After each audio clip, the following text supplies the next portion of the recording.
क्या टैक्सेशन है, क्या मर्जर है, क्या एक्विजिशन है, एनसीएलटी चला गया, बहुत ये समुंदर है, हमारी फील्ड समुंदर है, मैचलेस रोल है। मैं ज्यादा और नहीं कहूंगा क्योंकि वक्ता बहुत है, पर मैं ये कहना चाहता हूं कि वट एवर एथिक्स हमें we must maintain in our profession also. This is the most noblest and honourable profession,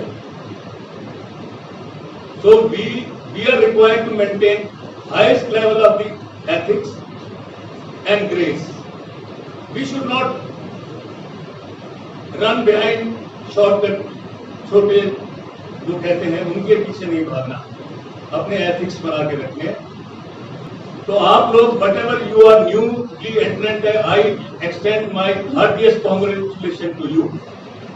अपनी फ्रेटर्निटी में आपका स्वागत तहे दिल से करता हूं, और आप लोग you do your profession being passionate. Whenever you are doing any profession, you be passionate. अगर आप dedicated, self sacrificing होके ये प्रोफेशन को करेंगे तो you will get higher level of the sense of attainment and satisfaction. के पात्र हैं क्योंकि हम पुलिस वाले हैं, हमारे को बोलने होने का ज्यादा टेक्निक नहीं पता रहती। कई बार मैं जाता हूँ, आप लोग किसी ध्यान से तो सुन रहे हो, खड़े होते ही कुछ ना कुछ बातें कुछ शुरू कर देते हैं। पीछे मैं एक फंक्शन में था, गैदरिंग अच्छी थी, जैसे बोलने लगा तो लोग आपस में मस्त हो गए बातों में। मैं कह रहा यार सुन तो लो, नहीं भाई। बोला नहीं सुनेंगे। मैं क्यों नहीं सुनोगे? बोला आप हमारी नहीं सुनते, हम आपकी नहीं सुनते। तो आप लोग सुन रहे हो बड़े धैर्य से। अभी भाई साहब तीर्था जी ने वैसे तो बड़ा भारी जो है ना, बिल्कुल बारीकी से बता दिया सारी बातें। मैं छोटी छोटी बात शेयर करूंगा। ये व्हाट्सएप यूनिवर्सिटी में आज सुबह ही किसी ने एक सोनीपत से एक मेरे मित्र हैं हो गए कि उन्होंने मेरे को भेजा हुआ था सुबह कि खुश रहने के लिए 3 चीजें हैं। तो उसमें मैं और आप और डॉक्टर साहब, ये अच्छी बात यह है कि खुश रहने की जो 3 चीजें थी हम तीनों ही शामिल थे। तो उसमें ये लिखा हुआ है कि आप डॉक्टर और वकील को ना ढूंढें और पुलिस आपको ना ढूंढे, तो समझ लो आप सुखी हो। और आप जरूरी नहीं है आप आज एडवोकेट की तरह से शुरू हो रहे हो, हाई कोर्ट और सुप्रीम कोर्ट के जस्टिस आप में से भी कोई बनेगा कल को। क्योंकि एलिगेट जो होते हैं, जो जुडिशरी में, लोअर जुडिशरी में आते हैं, वो बहुत कम लोग होते हैं जो मेरे ख्याल से जो हाई कोर्ट तक जा पाते हैं। सुप्रीम कोर्ट तक तो शायद कोई ही जाता होगा, परंतु आप प्रैक्टिस करेंगे, हो सकता है आप कल हाई कोर्ट जाके वो एलिजिबिलिटी वो आप क्रॉस कर दें और आप भी उस कुर्सी पर बैठे हों जो न्याय कर पाएं और आपके कलम से कानून बनना शुरू हो जाए।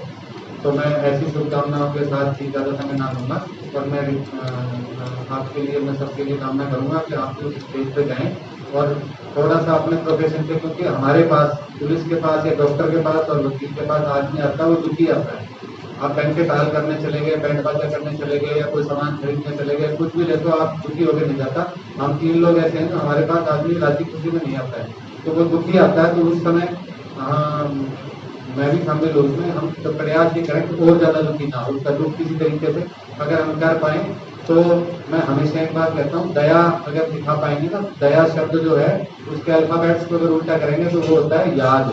आपने अगर एक आदमी जो आपके पास आया उस पर दया दिखा दी और अपना प्रोफेशन भी जिंदा रखा, तो वो निश्चित रूप से जब तक मरेगा तब तक आपको याद रखेगा। बहुत बहुत धन्यवाद। तो मैं केवल ये बताना आपको चाहता हूँ कि ये जो लॉयर्स हैं, ये क्या है? लॉयर्स, आपने प्लेयर सुना है, क्रिकेट प्लेयर धोनी।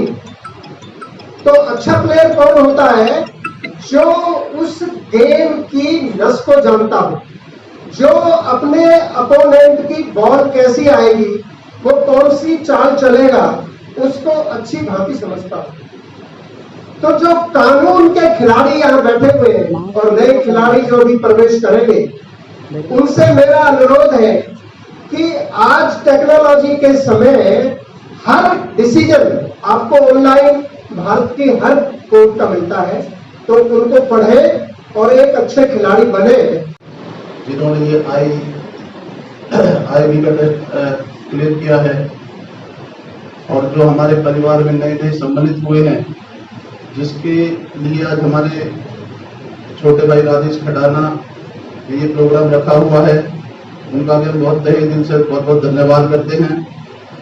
राजेश खटाना एक बहुत ही संघर्षशील युवा और जोशीला हमारा छोटा भाई है। समय समय पर वो इस तरह के यंगस्टर्स के लिए प्रोग्राम आयोजित करते रहते हैं और उसमें अक्सर हमें इनवाइट करते हैं। और आज का जो बैंड सेरेमनी का प्रोग्राम है, जो हमारे जितने हमारे नए साथी हैं, छोटे भाई बहन जो एग्जाम क्लियर करके हमारे परिवार में सम्मिलित हुए हैं, उनको वकालत के बारे में बताने के लिए और जितने भी वकालत के जुड़े हुए कानूनी दावपेच है, उसके लिए हमारे सीनियर एडवोकेट श्री यशवंत त्रिपाठी ने बड़ी प्रकार से सारे विस्तृत जानकारी सभी हमारे वकील साथियों को दी है। और एक बार फिर से मैं मंच के माध्यम से मैडम राजश्री जी का, अपने सीनियर अधिवक्ता श्री यशवंत त्रिपाठी का, हमारे general secretary of Sharma ji, Ravi हांडा जी और जितने भी यहाँ पर आए हुए सभी हमारे वकील साथी हैं, सभी का बहुत बहुत धन्यवाद करते हैं। देखिए, मैं कार्यक्रम के बारे में ये कहूँगी कि आज जिन बच्चों को सर्टिफिकेट्स मिले हैं और जो वकील बने हैं, उनके भविष्य के लिए बहुत बहुत शुभकामनाएं। और मैं चाहती हूँ कि वो न्याय प्रणाली जो व्यवस्था है हमारी, उसको और ज़्यादा स्वस्थ करें और हर आदमी को न्याय मिलना चाहिए, चाहे वो गरीब हो चाहे अमीर हो। और मुझे उम्मीद है कि ये बच्चे जो है कुछ रेवोल्यूशन लाएंगे और सबको न्याय मिलेगा। न्याय प्रणाली व्यवस्था बहुत आगे से अच्छी हो जाएगी, मेरी यही उम्मीद है। और ये बच्चे जो है सेल्फ डिसिप्लिन और एक अच्छे व्यवहार के साथ आगे बढ़ेंगे, अच्छे वकील बनेंगे, अच्छे इंसान बनेंगे। मैम, देश के एक दो नहीं लाखों लोग तारीख पर तारीख से बहुत परेशान रहते हैं, क्या कहेंगे? देखिए, इतने लिटिगेशंस हैं हमारे देश में और जैसा कि आपको पता है कि हमारे न्याय प्रणाली व्यवस्था में हर चीज़ को बहुत काट छांट के देखा जाता है, बहुत माइन्यूटली देखा जाता है। और ये कहा जाता है कि 100 गुनहगार छूट जाएं लेकिन एक बेगुनाह को सज़ा नहीं मिलनी चाहिए। तो उस चीज़ को ध्यान में रखते हुए थोड़ी हमारी न्याय प्रणाली व्यवस्था में थोड़ा समय लगता है और इसीलिए लिटिगेशंस जो है इकट्ठे होते रहते हैं और जो है न्याय मिलने में थोड़ी सी देरी हो जाती है, जो मैं उम्मीद करती हूँ कि आगे जो है थोड़ा कम समय लगेगा। कार्यक्रम में राजश्री जी IPS ऑफिसर के साथ जितने भी शहर की गणमान्य हस्तियां यहाँ पहुँची हैं, मैं उन सबका बहुत बहुत धन्यवाद करता हूँ। और ये जो विषय है कि जो युवा अधिवक्ता है उनका क्या रोल होना चाहिए सोसाइटी के अंदर, हमारे जो प्रोफेशनल एथिक्स हैं, जो ड्राफ्टिंग है, जो प्रैक्टिस प्रोसीजर है, जो लीडिंग केसेस हैं, उन पर अपनी कमांड रखते हुए युवा वकील काम करें और समाज में अपनी एक प्रो बोनो, एक निस्वार्थ भावना से अपनी पहचान कायम करें। इन्हीं सभी शुभकामनाओं के साथ मेरा युवा अधिवक्ताओं को संदेश है। धन्यवाद। तो हमारे साथ कुछ युवा अधिवक्ता हैं, महिलाएं हैं और आपको बता दें प्रीति चंचल जी हैं, एडवोकेट हैं और आज इनको भी सर्टिफिकेट दिया गया है। और क्या कहना चाहेंगे जो राजश्री मैम ने आज जिस तरह से संबोधित किया है, आपको एक नए फ्यूचर के लिए जो जिस तरह से टिप्स दी हैं, क्या कहना चाहेंगे? जी, मैं बहुत खुश हूँ आज यहाँ पर आके, इतना मान सम्मान मिला, इतना खुशी हो रही है कि जो हमारी IG हैं उन्होंने खुद हमें यहाँ आके हमें सर्टिफिकेट दिए, हमें मान सम्मान दिया, हमें आगे फ्यूचर के लिए समझाया कि हमें क्या करना है, सही राह दिखाई कि हमें अपने प्रोफेशन का किस तरह से यूज़ करना है, कैसे हमें काम करना है। बहुत अच्छा लगा मुझे यहाँ पर और मैं अपने प्रोफेशन से बहुत खुश हूँ और मैं भी आगे लोगों की मदद करना चाहती हूँ। बाय प्रोफेशन करती हूँ, गरीबों की मदद जिस तरीके से भी हो पाएगी मैं करूँगी, हर तरीके से। बस इतना ही बोलूँगी। Thank you. क्या नाम है आपका? बिमला मिश्रा। क्या कहना चाहेंगे? सर, मैं तो यही कहना चाहूँगी कि जो आज सर ने प्रोग्राम किया हम न्यू कमर्स के लिए, बहुत अच्छा है। इससे हम लोग उत्साहित हैं और हमें भी आगे कुछ करने के लिए प्रेरणा मिली है। और राजश्री मैम ने जो भी हमें कहा तो उसको सुनकर और उनको देख के मतलब अंदर से एक मोटिवेशन आता है कि हाँ, हमें भी लाइफ में कुछ करना चाहिए, अचीवमेंट करना चाहिए। आप भी युवा हैं, क्या नाम है आपका? मेरा नाम करिश्मा हरसाना है। करिश्मा, क्या कहना चाहोगे? जैसे आज आपको यहाँ पर सम्मानित किया गया, आपको सर्टिफिकेट्स दिए गए और मोटिवेशनल स्पीच भी यहाँ पर दी गई हैं, क्या कहेंगे? मैं कहना चाहूँगी कि राजश्री मैडम एक वूमेन है और वो आने के बाद उन्होंने हमें वो जो जागरूकता दिखाई है, हमारे अंदर जो एक्टिवनेस लाया है, तो उसके लिए उनका बहुत बहुत धन्यवाद है। और बाकी जितनी भी हम लेडीज़ हैं, जितनी भी वूमेंस हैं, उनको बहुत सपोर्ट करा है और हमेशा पढ़ने के लिए, लिखने के लिए उन्होंने बहुत सारी स्पीच दी है, जिनका हम उनका धन्यवाद करते हैं और हमें भी बहुत मोटिवेट करा है। आज कितना जो है मोटिवेट करने के बाद क्या आपके दिमाग में एक माइंड सेट हुआ है कि आने वाले समय में आप क्या करेंगे अब इस फील्ड में, क्योंकि अब आपकी शुरुआत हो चुकी है? जी, मैं चाहती हूँ कि जितना भी हम आगे बढ़ चुके हैं सब लोगों की हेल्प करें और अच्छा काम करें। हाँ। जो लेडीज़ हैं और जो गरीब लोग हैं उनकी हेल्प कर सकें।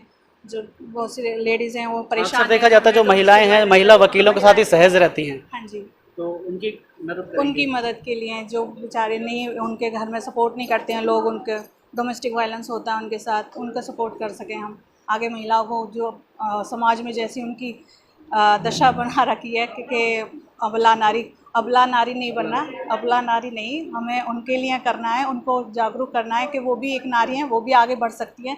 हम उनके लिए बहुत कुछ करना चाहते हैं। बहुत बहुत धन्यवाद। युवा अधिवक्ता भी हैं, क्या नाम है जी आपका? मेरा संदीप खटाना एडवोकेट। खटाना जी, क्या कहना चाहेंगे आज जिस तरह से कार्यक्रम युवा अधिवक्ताओं के लिए रखा गया, अब कितना मील का पत्थर आपके फ्यूचर में साबित हो सकता है? देखो, ये कार्यक्रम सिर्फ युवाओं के लिए था ताकि उनको पता चल सके कि हमारे सीनियर्स ने कितनी मेहनत करके अपने आप को बिल्ड किया है और कितनी ईमानदारी से हम अपने प्रोफेशन को चलाएं। क्योंकि हमारे प्रोफेशन में क्या है आजकल ना, धोखाधड़ी और वकील बहुत बोलना नहीं चाहिए। बहुत सारे हमारे भाई साथी ऐसे हैं कि उनके साथ धोखा कर देते, क्लाइंट से कुछ बताते कुछ है, होता कुछ है। तो उसके लिए कि सबको आज मैडम ने भी बताया कि सबके लिए ईमानदारी से काम करना है और सभी के लिए, और मदद का जज्बा रहना चाहिए। जी जी जी, मदद, सबकी मदद करनी चाहिए। जैसे कोई गरीब हमारे पास कोई क्लाइंट आ रहा है तो उसके लिए कि अगर उसके पास पैसे नहीं है तो उसकी मदद करें और उनके फ्री में उनको अपनी जो फैसिलिटीज़ है वो प्रोवाइड कराएं। बहुत बहुत धन्यवाद। तो ये सभी युवा अधिवक्ता हैं जो हमारे साथ थे। आपने सुना कि अब उनके लिए ये सेमिनार कितना मील का पत्थर आगे साबित होगा और एक नई शुरुआत इनकी हो चुकी है। तो हमारी तरफ से भी, हमारी समस्त टीम की तरफ से भी युवा अधिवक्ताओं को शुभकामनाएं।